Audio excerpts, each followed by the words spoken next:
Hello everyone, let's start our chapter 7 History, Civilizing the Native and Educating the Nation. So let's move on topic from here. Yes. So you can see in this monument of to Warren Hastings by Richard Westmacott, 1830. That is in the Victoria Memorial in Calcutta. What this statue shows us, this image represents how Orientalist thought of British.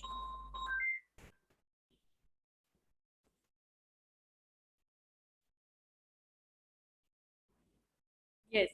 So this image represent how Orientalists thought of British power in India. You notice that in this figure, the Hastings was enthusiastic supporter of Orientalists.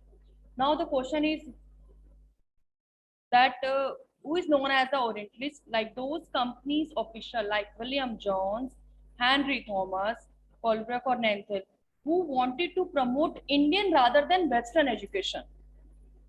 Those wanted to promote Indian education rather than Western. So begin to known as Orientalist. I hope it is understood by all. So it's the place between the standing figure of Pandit on the side and the Munshi on the other side. Hastings and the other only needed Indian Indian scholars to teach them Varnukal language. Now here the Varnukal language means local language. Their locality language. Okay, yani those they having from their generation.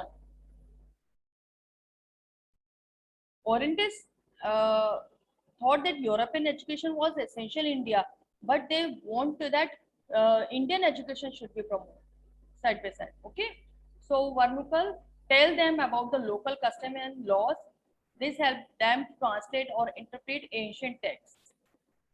Hastings took the initiative to set up Calcutta Madrasa and believed that the ancient custom of the country and Oriental learning ought to be basis of British rule in India. Not all officials share the view. Let's come to the those having the different point of view. So according to them that there is a one statement that grave error of the East. Okay, now Aaron, can you read the chapter? Where is he? Okay, Geet. Okay, ma'am. Grave errors of the East. From the early 19th century, many British officials began to criticize the Orientalist vision of learning. They said that the knowledge of the East was full of errors and unscientific thought. Eastern literature was non-serious and light-hearted. So they argued that it was wrong on the part of the British to spend so much effort in encouraging the study of Arabic and Sanskrit language Yes. and So literature. according to them, they wanted that the aim of education ought to be to teach what was useful and practical. Okay. Uh, the Lord Macaulay said that the India was uncivilized country that they needed to be civilized. Okay, so you can see that from the early 19th century, many officials began criticize Orientalists. Those supported Indian system, Indian education system. So they criticize Orientalist vision of learning because they promote Indian education rather than Western. They said the knowledge of East means the knowledge of India was full of error because the India lies in the east side. Okay, so the knowledge of East was full of error and unscientific thought because according to them, the education ought to be they teach what was practical and useful. That there is the scientific reason. Okay, so they either it was wrong part of the British to spend so much effort encouraging the study of Arabic and Sanskrit language literature. So after that, they shut down the Banaras University and other. Those universities set up only for to promoting the Sanskrit or Persian or Indian culture, Indian language or literature. Now there is a one another person, Jamesville was those who attacked the Orientalists. So here I think everyone understood Orientalists mean those were not supported Indian education. So the British effort, he declared, should not be teach what the native wanted or what they respected on in order to please them, win a place in their heart. कि अगर आपको सिर्फ लोगों को यहाँ पर you if you want to administrate on this area, so only because of this you will you promote Indian education. No, it should not be like this. The aim of the education, as I told you, that it should be or to be what was useful and practical. So the Indian should be made familiar with the scientific and technical advance. That or how they get, only they get through Western education. So it is the ability to make them Western rather than the poetry and sacred literature of the Orient. So they were against, they criticized and they were against the Oriental system of education. Those promote the according to that promote Indian education system. Now the 1830 the attack on the Orientalists became sharper, बहुत ज़्यादा severe हो गया. Then one of the most outspoken and the influential such critics of the time of the Thomas Babington Macaulay. Everyone underline Thomas Babington Macaulay. He saw India as an uncivilized country, and he said it that needed to be civilized. And how? Only because of if we promote the Western education, then the Indian became the civilized. According to him, because the no branch of Eastern knowledge means the Indian literature knowledge, according to him, could be compared with the English or England had produced. जो England के पास education है, वो Indian के पास नहीं है. Who could declare Macaulay that the single shop of European library was worth and whole native literature of Indian Arabia. So he, in this way, he not given any status or the place the Indian education system. He argued the British government in India stopped wasting the public money on to set up the madrasa and the Hindu college or promoting the Indian literature, Oriental learning. Okay, no need to waste your money promoting Oriental learning. For it, it was no, because it was not useful in future and it was not practical. With a great energy of passion, the Macaulay emphasized in which the need to be teach English language. He wanted to promote English education system in India.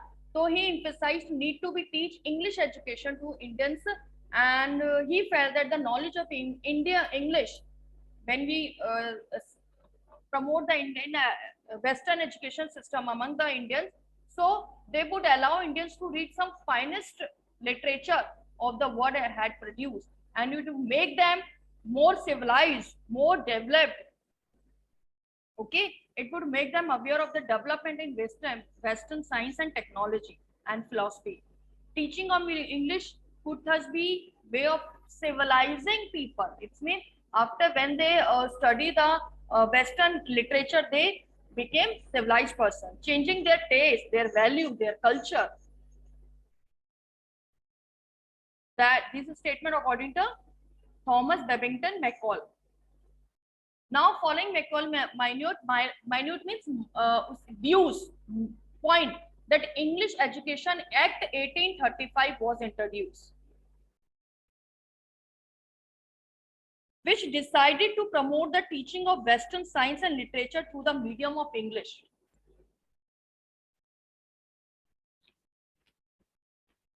Fine.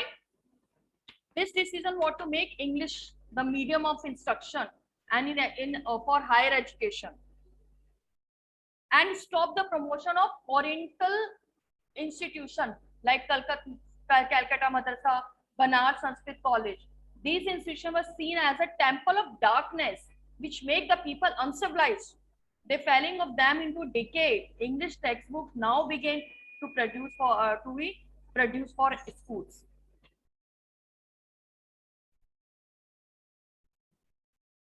I hope it is understood by all.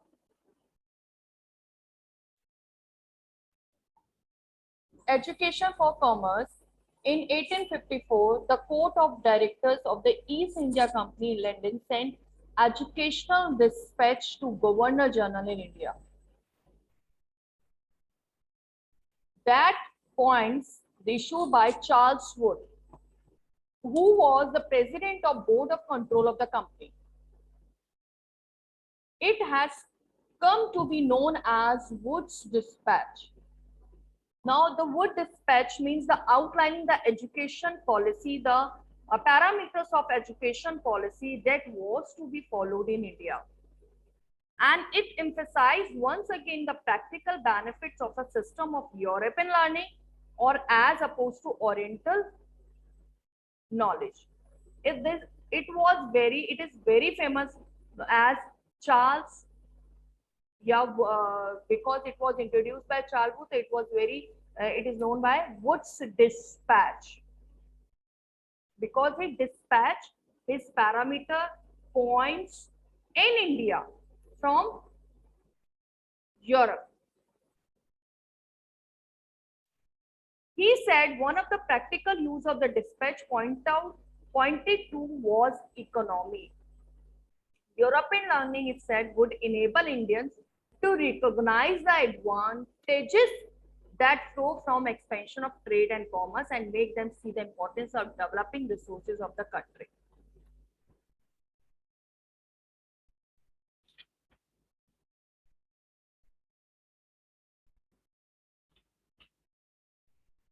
So Charles Wood was the president board of the control. Okay. When 1884 he sent dispatch of Lord Dalhousie, then Governor General, who was the Governor General of India. His recommendation there in that first the education department was to be established in every province. Her province में एक educational department होना चाहिए. Universities on model of the London University be established in big cities such as Bombay, Calcutta or Madras. At least one government school should be open in every district. Affiliated private schools should be given grant in aid. And Indian natives should be given training in their mother tongue also.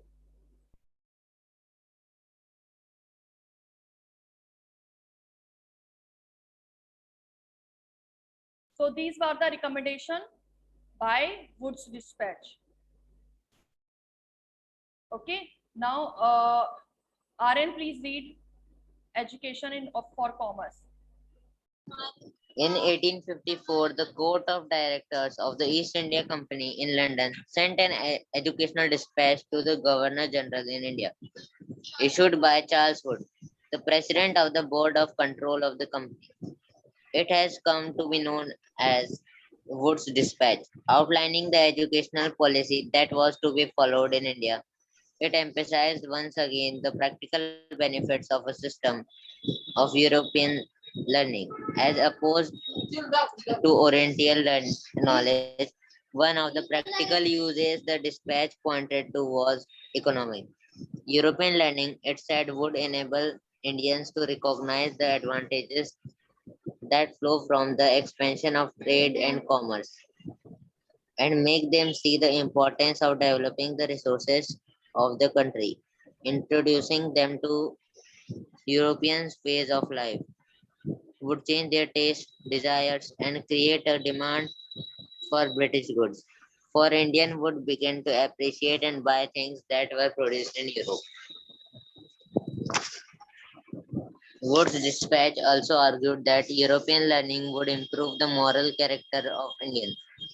It would make them truthful, honest, and thus supply the company with civil servants who could be trusted and dependent upon. The literature of the East was not only full of grave errors, it could also not instill in people a sense of duty and a commitment to work, nor would it develop the skills required for administration. Following 1854 dispatch, several measures were introduced by the British educational departments of the government were set up to extend control over all the matters regarding education. Steps taken to establish a system of university education in 1857, while the sepoys rose a revolt in Meerut and Delhi, universities were being established in Calcutta, Madras, and Bombay. Attempts were also made to bring out changes within the system of school education. Thank you, RS.